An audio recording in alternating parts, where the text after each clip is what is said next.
Okay, for today's lesson, we're going to be making Halloween spider webs since we're going to keep it festive and since Halloween is right around the corner.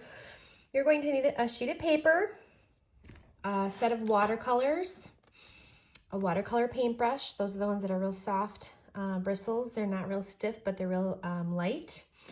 You'll need a pencil, and you'll also need at least one light colored crayon. So I'm gonna today use a white one, but if you use possibly a peach or a yellow, even a light gray will work, but something that's light.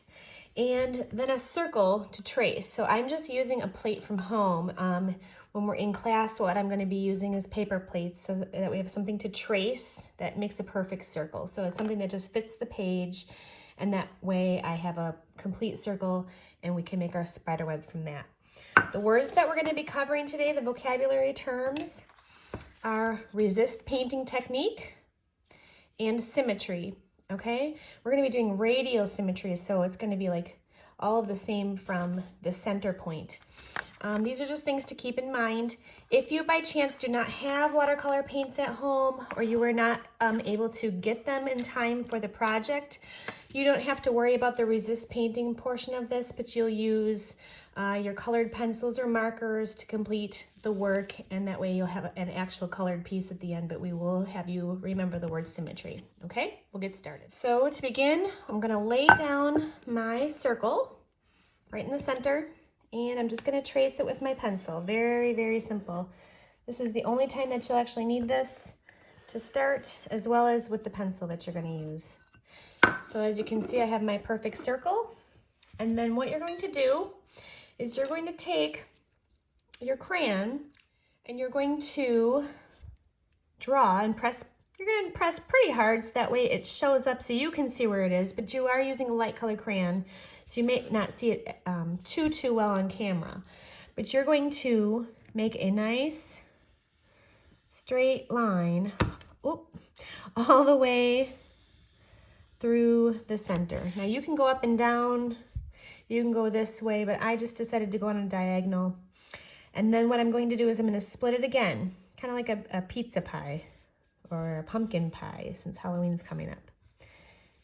And I'm making it right in the center, okay? I'm going to do it 2 more times, so that way it's split up. And I'm going over it a second time with my crayon. I'm pressing pretty hard, as you can tell, because my crayon broke. And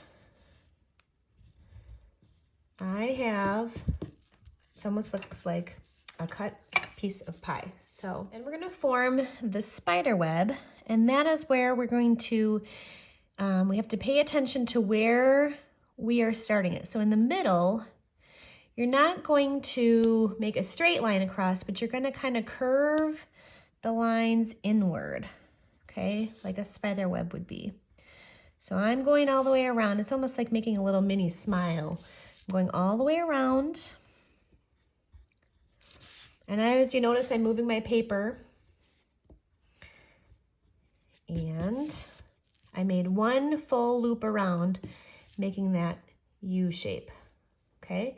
Then I'm gonna go back and I'm gonna do it again. And you're gonna extend it all the way from line to line, like you're connecting the dots. And you're always making that curve, okay? If you go straight, it won't look like a web. You wanna make sure that you have a curved line. Okay, and you're gonna do that throughout the entire rest of this, all the way till the edge of the circle, and I'm gonna fast forward that so you can see that done. Okay, so as you can see, I have the complete spider web drawn in my white crayon.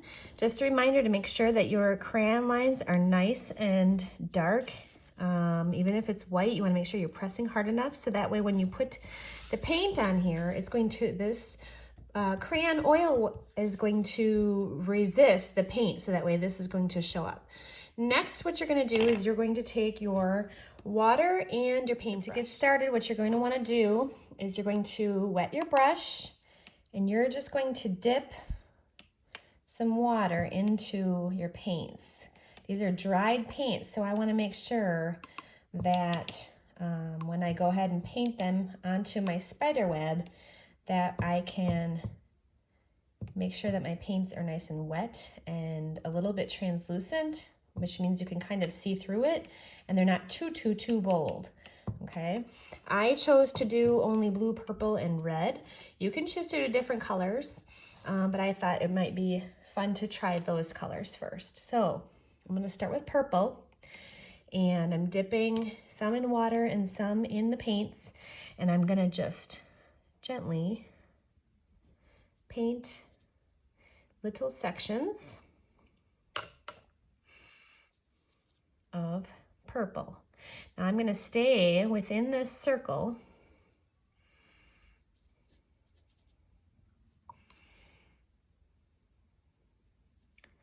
and I'm just choosing to do some sections of purple. Okay, maybe I'll switch to blue so you can see the difference. But as you notice, I'm going over the web that I drew, and I cannot actually paint over the top of it because the wax is resisting the paint. Okay, and I'm just blending these in, and I'll speed this up so you can see.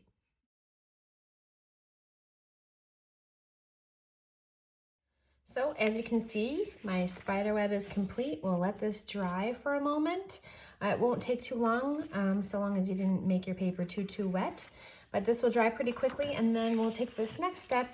And I forgot to mention that we will be using black paper and scissors, and we're going to draw our spider, and then we're going to cut it out. And then once this is dry, we're going to glue the spider on the spider web so that we have a complete picture. Okay, so for this part, I'm going to just draw very simple, and I'm using my pencil. You can use crayon too if that helps you see it better. But I'm just drawing a little spider. He's got a little round body and a little round head, and I'll give him some legs after I'm finished here, but then I will just cut this part out.